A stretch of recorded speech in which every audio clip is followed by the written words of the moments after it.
เบิ่งน้ำกันเลยพี่น้องคนคือร้ายแท้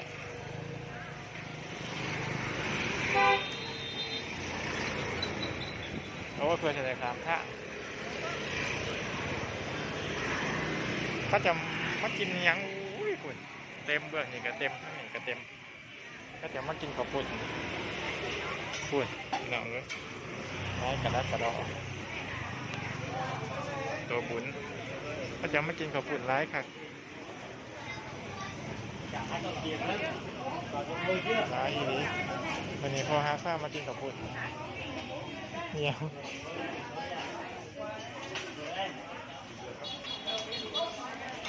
คนร้ายอีนี้ขอเจอมวยบ้างเหรอผม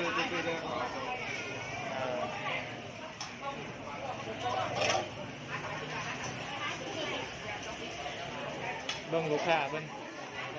มายืนถาเอาบ่มีหม่องสินั่งครับร้ายคักพี่น้องร้ายกระดักกระโดดเต็มบ่มีหม่องนั่งเบื้องก็เต็มเบื้องก็มีแต่ขายดีคักพี่น้องเว้ยเดือดที่เดือดแดนขับปุ่นเป็นซ้ำกับพ่อกันมือนึงมันไหนเป็น2-3เลยโลบ่บ่ทั้งกินทั้งถือกระบะ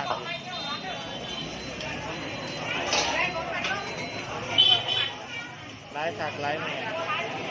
เพื่อจะได้กินนี่บ่แม่นเป็นชั่วโมงวะเนาะ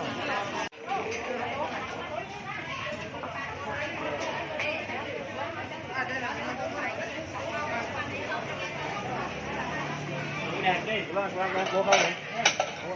น้ำตัวเป็นต้องพูดยาวเลยพูดยาวก็กัน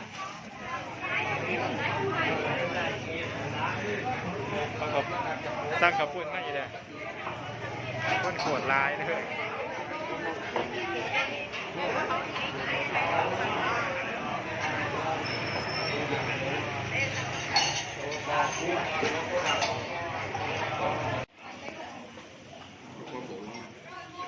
มาแล้วนี่พี่น้องโอ้ตัวนี้กระปุ่น